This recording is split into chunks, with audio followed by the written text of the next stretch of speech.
It's a great honor to bring out our next guest. She is a co-founder of The Lens, and she's a very cool lady. Let's give a big Goodnight Show welcome to Karen GADBOIS.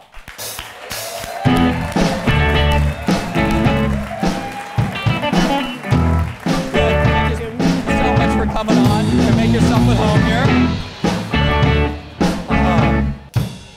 What do you got there? I brought you a gift. Which is you brought me a cup. I brought you a cup, sort of dueling cups. Oh my goodness! So like, this is like, the Lens cup. That is, wow, that is really cool. And it hasn't even been, it's not even dirty.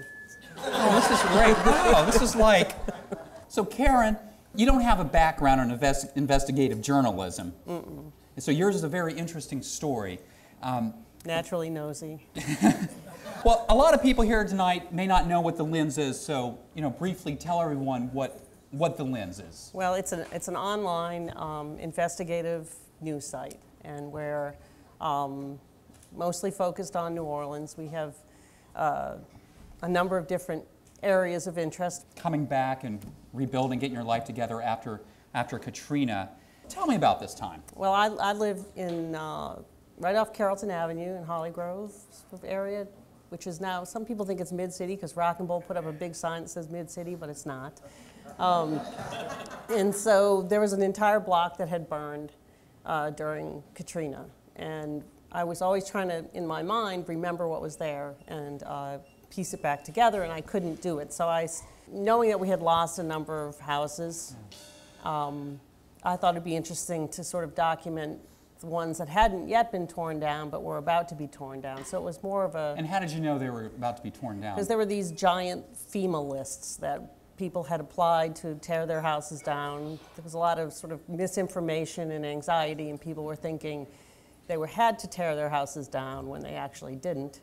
And so I would just go through these lists and take photographs because I thought, for the other people who were sort of stressed out and mental like I was, there's nothing worse than going by a vacant lot and saying, I think there was a house there 2 days ago and I can't remember what it looked like. It's just sort of disconcerting. So what started happening? You were documenting these houses and taking photos? I was documenting and taking pictures, and I had started this website called Squandered Heritage, and I would just put up these pictures of these houses, and I started getting emails from people saying, that was my grandma's house, and I grew up in that house, and I used to live there, and please save that house. And so we started sort of using it as a tool to advocate to prevent the demolition of so much of the city that we're all kind of lazily accustomed to, and we enjoy it every day.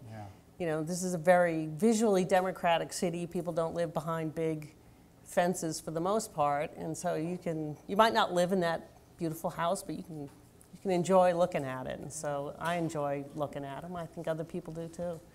How did you uncover like a major corruption scandal by doing this? This is a very, very cool story.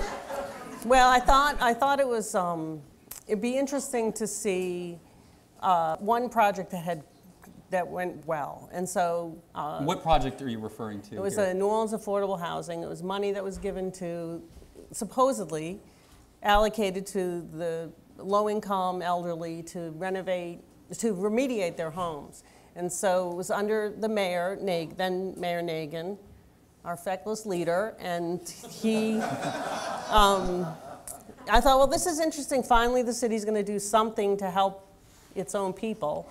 And I thought, I'll go look at what they've done. I'll go look and see. So you were driving around taking pictures? I was driving around taking pictures. So we got a list of properties that had been supposedly repaired. And right off the bat, there were like entire blocks that weren't there because they had made up the addresses. They had made up the addresses. And then when there were houses, one was owned by Chief Riley at the time. Another one was owned by the Jefferson family.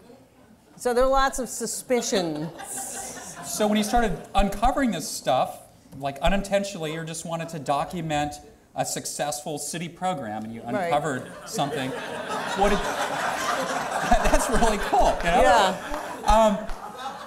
What did you do with that information?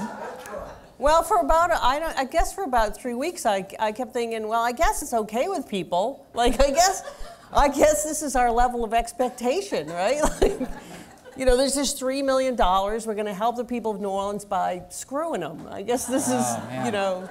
And so I had kind of had this passing relationship with Lee Zurich. He's the news guy. And so he said, well, I said, why don't we work on this story? And he said, yeah, I'll give it a couple days and we'll work on it together. He did one piece and the mayor went berserk. What did the mayor think about what you're doing? What did he say? He called me an amateur investigator. Wow. I know, I have a hat. I couldn't find it today. You had a hat? I made a hat, yes, that says amateur investigator. Wow. Look who's the amateur now, right? I mean, yeah, look who's the amateur now. I mean, you weren't getting paid to do this. No, I wasn't. So I guess he was. I was an amateur, he was right? Factually correct there, you know. That's true. You know, you got to give him credit there. I know. My other favorite thing that he said about me in an email, there were those famous Nagin emails that got released, and someone had asked him about me, and he said that he never read anything I wrote because I was liberal with the truth. Liberal with the truth. Yeah. Yeah, you gotta be greedy about your truth. You gotta I mean, the truth is something you kind of want to just let out just a little bit here and there, but you want to you know, you don't want to just tell everybody what's really going on. Yeah. Well, I think everyone in New Orleans is really glad that you are liberal with the truth. Thank you. And I know y'all went on to win a Peabody Award for this, and you're a textile artist. Mm-hmm. You wanted to document properties that maybe were no longer going to be there. It was kind of an art project, and you kind of unintentionally became an investigative journalist. Mm-hmm. But now you're really owning that role. I'm trying. And the lens is really great. As you all know, we lost the Times-Picayune being a 7-day-a-week paper, which meant we lost a couple hundred people whose job it was to be a watchdog for what's really going on. And it's really great that we have the lens. Thank you so much for coming on our show and sharing your story. Let's hear again for Karen Gadbois.